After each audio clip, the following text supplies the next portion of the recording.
اتخذتم العجل من بعده وأنتم ظالمون ثم عفونا عنكم من بعد ذلك لعلكم تشكرون وإذ آتينا موسى الكتاب والفرقان لعلكم تهتدون وإذ قال موسى لقومه يا قوم إنكم ظلمتم أنفسكم باتخاذكم العجل فتوبوا إلى بارئكم فاقتلوا أنفسكم ذلكم خير لكم عند بارئكم فتاب عليكم إنه هو التواب الرحيم۔ کل کے درس میں ہم نے سماعت کیا کہ اللہ رب العالمین نے کس طرح مصریوں کے اوپر، فرعونیوں کے اوپر پے در پہ عذاب بھیجا، انہیں متنبع کرنے کے لیے، انہیں خبردار کرنے کے لیے، لیکن یہ قوم باز نہ آئی تو اللہ رب العالمین نے اس کو ہلاک اور برباد کر دیا۔ دریائے نیل کے اندر اس کو غرق کر کے اللہ رب العالمین نے عبرت کا نشان بنا دیا۔ لیکن یہ عبرت صرف جو ہے فرعونیوں کے لیے نہیں تھی، یہ عبرت حقیقت میں بنی اسرائیلیوں کے لیے تھی۔ آخری جو عذاب آیا اس عذاب کو دیکھنے والے کون تھے؟ فرعونی تھے اور بنی اسرائیلی تھے۔ دونوں نے اس عذاب کو دیکھا، جو اس عذاب کے اندر گرفتار تھے، ڈوب رہے تھے، یا تو انہیں پتا تھا کہ عذاب ہے اللہ کا اور ہمیں ہلاک کیا جا رہا ہے، یا بنی اسرائیلیوں کو پتا تھا کہ اللہ رب العالمین نے انہیں پکڑ لیا ہے۔ جس دریا سے ہم صحیح سالم نکل آئے، پار کر آئے جس دریا کو، اسی دریا میں اللہ نے انہیں ڈبو کر ختم کر دیا۔ اس کا مطلب یہ ہے کہ اللہ رب العالمین نے ان کو عذاب سے دو چار کیا اور ان کو ہلاک اور برباد کیا۔ بنی اسرائیل نے اپنی آنکھوں سے اللہ کے عذاب کو دیکھا اور اللہ کے معجزے کو دیکھا کہ عصا کے ذریعے سے اللہ رب العالمین نے سمندر کو پھاڑ دیا اور اس میں سے سوکھا راستہ اللہ رب العالمین نے بنا دیا۔ لیکن بنی اسرائیلی نے بجائے اس کے کہ نصیحت پکڑتے، اللہ رب العالمین کا تقوی اختیار کرتے، خود بنی اسرائیلیوں نے بھی سرکشی اختیار کی۔ اللہ رب العالمین سورہ بقرہ آیت نمبر 51 میں ارشاد فرماتا ہے وَإِذْ وَعَدْنَا مُوسَىٰ 40 لَيْلَةً ثُمَّ اتَّخَذْتُمُ الْعِجْلَ مِن بَعْدِهِ وَأَنْتُمْ ظَالِمُونَ، اور ہم نے حضرت موسیٰ علیہ السلام سے 40 راتوں کا وعدہ کیا، پھر تم نے اس کے بعد بچھڑا پوجنا شروع کر دیا اور ظالم بن گئے۔ یعنی اللہ رب العالمین نے موسیٰ علیہ السلام سے 40 راتوں کا وعدہ لیا، 40 رات کے لیے کوہ طور پر بلایا۔ کس لیے؟ تاکہ اللہ رب العالمین اپنی کتاب تورات حضرت موسیٰ علیہ السلام کے اوپر نازل کرے، حضرت موسیٰ علیہ السلام کو تورات دے۔ تو اللہ رب العالمین کا وعدہ ہوا اور 40 راتوں کے لیے حضرت موسیٰ علیہ السلام کوہ طور پر چلے گئے اور بنی اسرائیلیوں کی ذمہ داری حضرت ہارون علیہ السلام کے ہاتھ کے اندر سونپ گئے کہ اے ہارون تو بنی اسرائیل کا خیال رکھنا۔ لیکن ہوا یہ کہ حضرت موسیٰ علیہ السلام صرف 40 راتوں کے لیے گئے تھے، ان سے 40 رات بھی بغیر موسیٰ علیہ السلام کے صبر نہیں ہوا اور انہوں نے بچھڑے کو معبود بنا لیا، بچھڑے کو پوجنا شروع کر دیا۔ سورہ طٰہٰ میں اس کی تفصیل موجود ہے۔ اللہ رب العالمین سورہ طٰہٰ کے اندر ارشاد فرماتا ہے کہ جب اللہ رب العالمین حضرت موسیٰ علیہ السلام سے گفتگو کر رہا تھا اور تورات نازل ہو رہی تھی تو اللہ رب العالمین نے حضرت موسیٰ علیہ السلام کو بتایا اور فرمایا ہم نے تیری قوم کو تیرے پیچھے آزمائش میں ڈال دیا اور انہیں سامری نے بہکا دیا۔ یعنی اللہ رب العالمین نے بتایا کہ سامری ہیں، جادوگر ہیں، اس نے بنی اسرائیلیوں کو بہکا دیا ہے اور وہ بچھڑے کو اپنا معبود بنا لیے ہیں۔ حضرت موسیٰ علیہ السلام واپس پلٹے، فرجع موسیٰ الی قومہ غضبان آسفا، پس موسیٰ علیہ السلام سخت غضبناک ہو کر رنج کے ساتھ واپس لوٹے اور کہنے لگے اے میری قوم والوں، کیا تم سے تمہارے پروردگار نے نیک وعدہ نہیں کیا تھا؟ کیا اس مدت کو تمہیں جو مجھے دی گئی تھی تمہیں لمبی معلوم ہوئی؟ صرف 40 راتوں کی مدت، یہ اتنی قلیل مدت ہے، تمہیں یہ اتنی لمبی معلوم ہوئی کہ تم نے صبر کھو دیا؟ بلکہ تمہارا ارادہ یہی ہے کہ تم اپنے پروردگار کا غضب نازل کروانا چاہتے ہو اپنے اوپر کہ تم نے میرے وعدے کے خلاف کیا۔ پھر آگے اللہ رب العالمین ارشاد فرماتا ہے انہوں نے جواب دیا، یعنی بنی اسرائیلیوں نے موسیٰ علیہ السلام کو جواب دیا، انہوں نے جواب دیا کہ ہم نے اپنے اختیار سے آپ کے ساتھ وعدے کے خلاف نہیں کیا، بلکہ ہم پر زیورات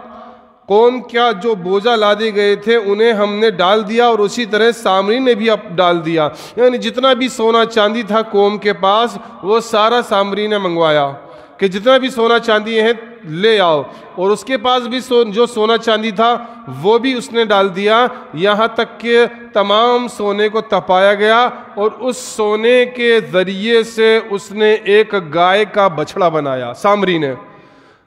ابھی گائے کا بچھڑا بنایا تھا لیکن اس کے اندر کوئی حرکت نہیں ہوئی تھی، صرف گائے کا بچھڑا تھا، سونے کا بچھڑا تھا۔ سامری جو جادوگر تھا اس نے اس بچھڑے کو بنا دیا۔ اللہ رب العالمین آگے ارشاد فرماتا ہے پھر اس نے لوگوں کے لیے ایک بچھڑا نکال کھڑا کیا، یعنی بچھڑے کی بابت جس کی گائے کسی آواز بھی تھی، پھر کہنے لگا یہی تمہارا بھی معبود ہے اور موسیٰ کا بھی، لیکن موسیٰ بھول گئے۔ یعنی سامری نے یہ باور کرایا نعوذ باللہ کہ یہ حقیقی معبود یہی ہے تمہارا، اور موسیٰ کا بھی یہی معبود ہے، موسیٰ بھول کر کوہ طور پر چلے گئے ہیں۔ کیا یہ گمراہ لوگ یہ بھی نہیں دیکھتے کہ وہ تو ان کی بات کا جواب بھی نہیں دے سکتا، نہ ان کو کسی برے بھلے کا اختیار رکھتا ہے؟ یعنی وہ بچھڑا جو اس نے بنایا تھا نہ برے بھلے کا اختیار کر رکھتا ہے، نفع نقصان کا نہ اختیار رکھتا ہے، نہ انہیں راہ دکھاتا ہے۔ اللہ فرماتا ہے کیسے انہوں نے اسے معبود بنا لیا۔ اسی طرح اللہ رب العالمین آگے ارشاد فرماتا ہے اور ہارون علیہ السلام نے اس سے پہلے ہی ان سے کہہ دیا تھا کہ اے میری قوم والوں، اس بچڑے سے تو صرف تمہاری آزمائش کی گئی ہے، تمہارا حقیقی پروردگار تو اللہ رحمان ہی ہے، پس تم سب میری تابعداری کرو اور میری بات مانتے ہوئے چلے جاؤ۔ یعنی حضرت ہارون علیہ السلام نے انہیں منع کیا اور کہا کہ دیکھو یہ تمہاری آزمائش ہو رہی ہے، سامری نے تمہارے سامنے سونے کا بچڑا لا کر رکھ دیا، یہ آزمائش ہے، یہ تمہارا معبود نہیں ہے، حقیقی معبود تو تمہارا اللہ رحمان ہے، تم اس کی عبادت کرو، اسی کی طرف رجوع کرو، اسے معبود نہ مانو۔ اسی طرح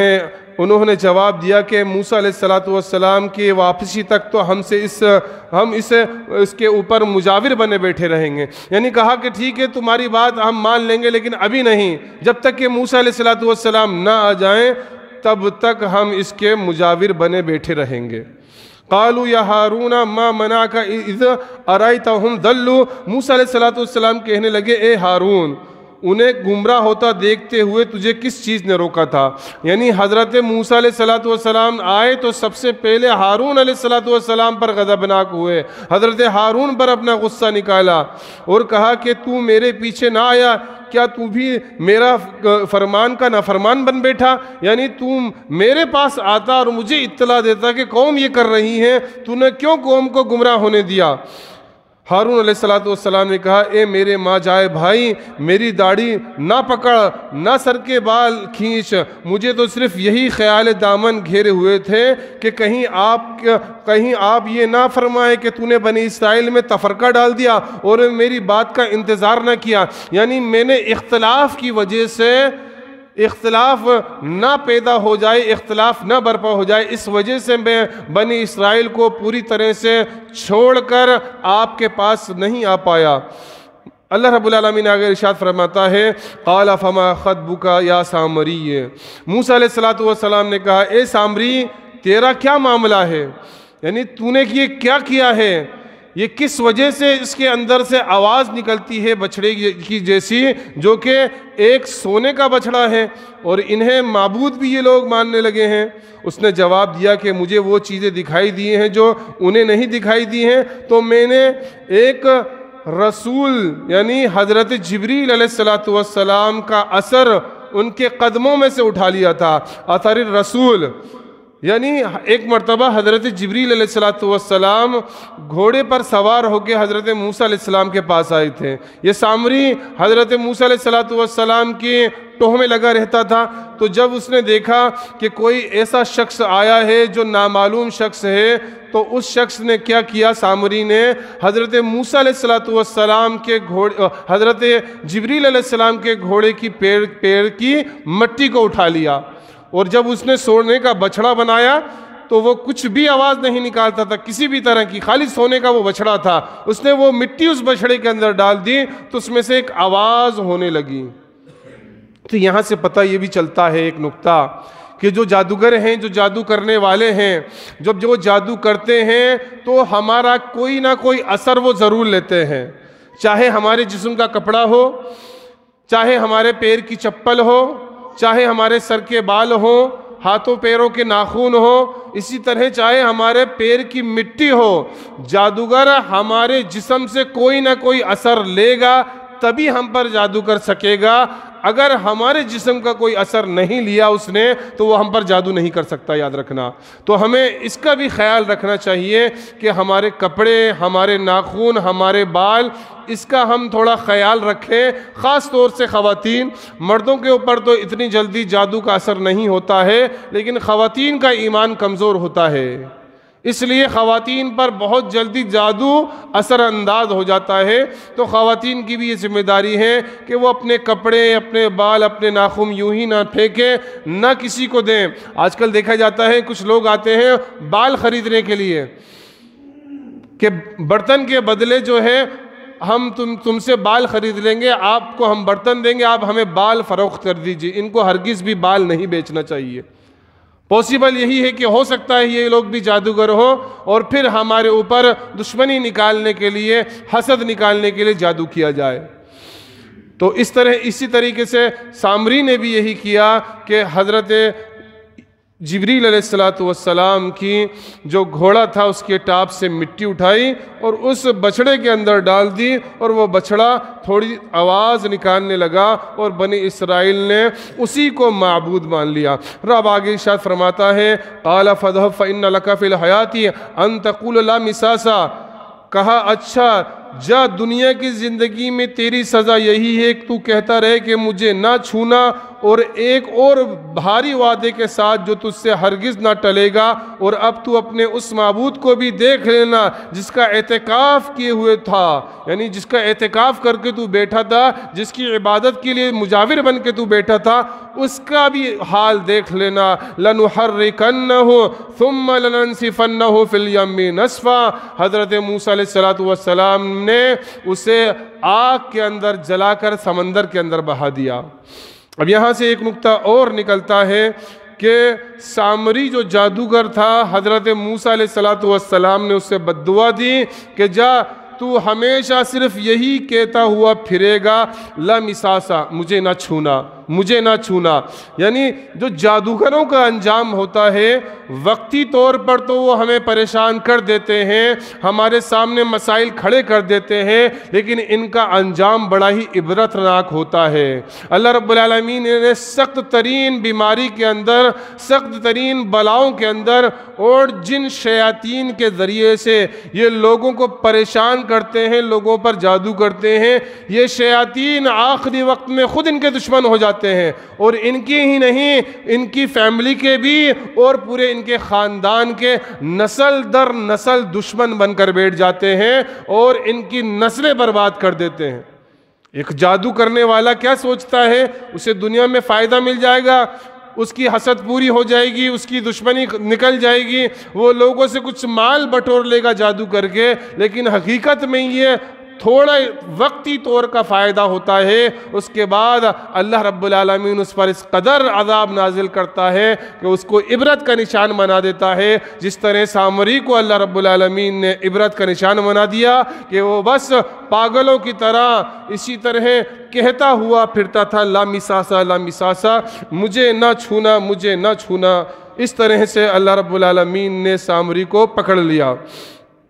اللہ رب العالمین سورہ بقرہ میں آگے ارشاد فرماتا ہے ثم عفونا عنکم من بعد ذلك لعلکم تشکرون، لیکن ہم نے باوجود اس کے پھر بھی تمہیں معاف کر دیا تاکہ تم شکر ادا کرو۔ یعنی حضرت موسیٰ علیہ السلام نے بنی اسرائیل کو سمجھایا، بتایا یہ تمہارا معبود نہیں ہے، حضرت موسیٰ علیہ السلام نے اس بچڑے کو بھی جلا کر راکھ کر دیا تو بنی اسرائیل کے سمجھ میں آ گیا کہ ہاں واقعی یہ معبود نہیں ہے، معبود وہی ہے جو حضرت موسیٰ کا رب ہے، اور جس کو اللہ رب العالمین نے، جس رب نے موسیٰ کو تورات دی ہے وہی حقیقی معبود ہے۔ انہیں سمجھ میں آ گیا، انہوں نے اللہ سے استغفار کی، معافی مانگی۔ رب فرماتا ہے اتنے بڑے شرک کے بعد بھی جب انہوں نے سچی توبہ کی تو ہم نے انہیں معاف کر دیا۔ تو شرک جیسی وبا، شرک جیسی بیماری، شرک جیسا جرائم بھی اگر کوئی کرتا ہے انجانے کے اندر اور پھر اللہ سے سچی توبہ کر لیتا ہے، اللہ شرک بھی معاف کر دیتا ہے۔ اس کے بعد اللہ رب العالمین نے آگے ارشاد فرمایا وَإِذْ آتَيْنَا مُوسَى الْكِتَابَ وَالْفُرْقَانَ لَعَلَّكُمْ تَهْتَدُونَ، اور ہم نے حضرت موسیٰ علیہ السلام کو تمہاری ہدایت کے لیے کتاب اور معجزے عطا فرمائے۔ وَإِذْ قَالَ مُوسَى لِقَوْمِهِ يَا قَوْمِ إِنَّكُمْ ظَلَمْتُمْ أَنفُسَكُمْ بِاتِّخَاذِكُمُ الْعِجْلَ فَتُوبُوا إِلَىٰ بَارِئِكُمْ فَاقْتُلُوا أَنفُسَكُمْ۔ لیکن ان کی توبہ کی ایک شکل اللہ رب العالمین نے بتائی۔ وہ کیوں بتائی؟ کیونکہ انہوں نے اپنی آنکھوں سے معجزہ دیکھا، پوری فرعون کے لشکر کو غرق ہوتے ہوئے دیکھا، اپنی آنکھوں سے دیکھا، اور اللہ نے انہیں فرعون سے نجات دی، لیکن پھر بھی وہ بچڑا پوجنے لگ گئے۔ توبہ تو کر لی، اللہ نے معاف بھی کر دیا، لیکن معافی کی ایک سخت شکل اللہ رب العالمین نے انہیں حکم دیا اور فرمایا جب حضرت موسیٰ علیہ السلام نے اپنی قوم سے کہا کہ اے میری قوم، بچڑے کو معبود بنا کر تم نے اپنی جانوں پر ظلم کیا ہے، اب تم اپنے پیدا کرنے والے کی طرف رجوع کرو، تم اللہ کی طرف پلٹو۔ یا قوم انکم ظلمتم انفسکم باتخاذکم العجل فتوبوا الی بارئکم، اللہ کی طرف پلٹو، اس سے توبہ کرو، فاقتلوا انفسکم، اور اپنے آپ کو قتل کرو۔ یعنی ان کی توبہ کی ایک صورت یہ نکلی، اللہ رب العالمین نے کہا کہ اب تم ایک دوسرے کو قتل کرو۔ جتنے بھی لوگ تھے جن لوگوں نے بچھڑے کو معبود بنایا تھا، پوری بنی اسرائیل کی قوم نے بچھڑے کو معبود نہیں بنایا تھا، کچھ لوگ تھے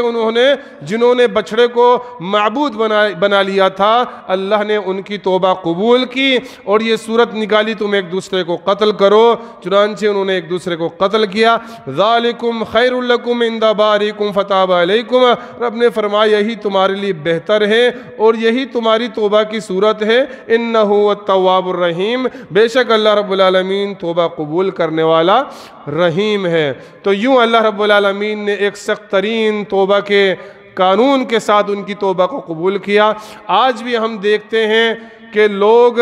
گمراہی کے اندر، شرک کے اندر مبتلا ہے، مزار پرستی میں، قبر پرستی میں مبتلا ہے، اور دیکھیں گے ہم زندہ شاہ مزار جی یوٹیوب پر موجود ہے، قبر ہے، اس کے اوپر چادر ڈھکی ہے،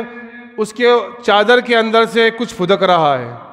باقاعدہ ویڈیو آ رہی ہے کہ دیکھو یہ پھدک رہا ہے، بولے اس سے یہ کیا ہے؟ بولے زندہ شاہ مزار ہے۔ جس طرح سامری نے بچڑا بنایا، بچڑا نہ تو راہ دکھاتا تھا نہ نفع نقصان کا مالک تھا، لیکن بس آواز نکلتی تھی، اس آواز کے پیچھے انہوں نے اسے معبود مان لیا۔ آج کا مسلمان بھی وہ پھدک جو ہو رہی ہے قبر میں سے، وہ دیکھ کر ہی بس اسے بہت بڑا جو ہے پیر تسلیم کر لیا، جو ہے غریب نواز تسلیم کر لیا، اسی طرح اولاد دینے والا اور رزق دینے والا تسلیم کر لیا، اور اس کی پوجا پاٹ شروع کر دی، وہاں بکرے، دیغے، چادریں، اگربتی، ناریل شروع کر دیا۔ تو جس طرح بنی اسرائیل گمراہ ہو گئی تھی، آج کی امت محمدیہ بھی اسی شیطان کے دھوکے میں آ کر گمراہ ہو رہی ہے۔ آپ کو میں بتاؤں، جتنی بھی درگاہیں ہیں جن کے اوپر مجاور بیٹھے ہیں، یہ تمام کے تمام جادوگر ہیں، یہ جادو کرنے والے ہیں۔ آپ ان کی ویڈیو دیکھیے، صاف طور سے کہیں گے کہ اگر کوئی فلاں صاحب کی درگاہ پہ نہیں آ سکتا تو یہ ہمارے موبائل نمبر ہیں، آپ کا کوئی بھی مسئلہ ہو، مکان، دکان کا، نکاح کا، کاروبار کا، طلاق کا، ہم سے سمپرک کریں، ہم تمہارا علاج یہاں سے کریں گے۔ اور وہ کیا کرتے ہیں؟ وہ خود پھر جادو کرتے ہیں اور جادو کے ذریعے سے علاج کرنے کی کوشش کرتے ہیں، اور جادو کا علاج کفر ہے، یاد رکھنا۔ ایک اگر مثال کے طور پر کوئی کرسی ہے، چیئر ہے، وہ گندگی ہو گئی ہے، اس پر گندگی گر گئی ہے، تو اب اسے صاف پانی سے دھویا جائے گا تب وہ پاک ہوگی، یا ناپاک پانی سے دھونے سے وہ پاک ہوگی؟ صاف پانی سے دھونے سے پاک ہوگی، کیونکہ وہ گندگی سے گندی ہوئی ہے، تو گندگی سے تو پاک نہیں ہو سکتی۔ تو اگر آپ کے جادو ہوا ہے تو وہ جادو سے دور نہیں ہو سکتا، کفر سے دور نہیں ہو سکتا۔ اگر جادو ہوا ہے تو قرآن کی تلاوت سے وہ ختم ہوگا، اللہ کے ذکر سے وہ ختم ہوگا، طب نبوی کے ذریعے سے وہ زائل ہوگا، نہ کہ جادو سے ہوگا۔ تو یہ جتنے بھی لوگ ہیں یہ خود جادو کرتے ہیں، انہوں نے خود نے موکلوں کو، شیطان کو قبضے میں کر رکھا ہے۔ درگاہ پر جاتے ہیں، ایک مسائل لے کر جاتا ہے اور 10 مسائل لے کر واپس آتا ہے، یعنی ایک جنات ہوتا ہے اس کے اوپر جو جادو کے ذریعے سے آیا ہوا ہوتا ہے، درگاہ پہ جانے کے بعد 10 جنات وہ لے کر آتا ہے، اور پھر وہ ایک بار نہیں جاتا ہے، جمعرات بلاتے ہیں، 10 دن میں بلاتے ہیں، 40 دن میں بلاتے ہیں، پوری زندگی ان کی درگاہوں پر نکل جاتی ہے، ان کی چپلیں گھس جاتی ہیں، ان کی نسلیں برباد ہو جاتی ہیں۔ ہمارے پاس کئی ایسے مریض ٹکرائے ہیں جنہوں نے بتایا کہ ہم بھی جا رہے ہیں، ہماری ماں بھی جا رہی تھی اور ہماری فلانی بھی جا رہی تھی، ہم پیڑھی در پیڑھی سے جا رہے ہیں، لیکن علاج، ریلیف، فائدہ نہ کے برابر ہے۔ بس ہم اس طرح سے غلام بن چکے ہیں کہ بس ہمیں وہاں جانا ہی ہے، جائے بغیر ہماری تکلیف ہمیں لگتا ہے کم نہیں ہوگی، اور جب جاتے ہیں تو اس وقت لگتا ہے جیسے ہاں تکلیف کم ہو گئی ہے، لیکن آنے کے بعد مزید ہمارے اوپر شیاطین مسلط ہو جاتے ہیں، اور لگتا ہے شیطان نے ہمیں اور زیادہ جکڑ لیا ہے۔ یعنی گندگی سے اگر گندگی کو دھوئیں گے، جادو کا علاج جادو سے کریں گے تو اور زیادہ شدید ترین وہ جادو ہو جائے گا اور انسان کو ہلاک اور بربادی کے دہانے تک پہنچا دے گا۔ تو یاد رکھیے، یہ جتنے بھی شرکیہ اور کفری اعمال ہو رہے ہیں، درگاہوں کے اوپر، چبوتروں کے اوپر، درختوں کے اوپر، ان تمام جگہوں سے ہمارے ایمان کو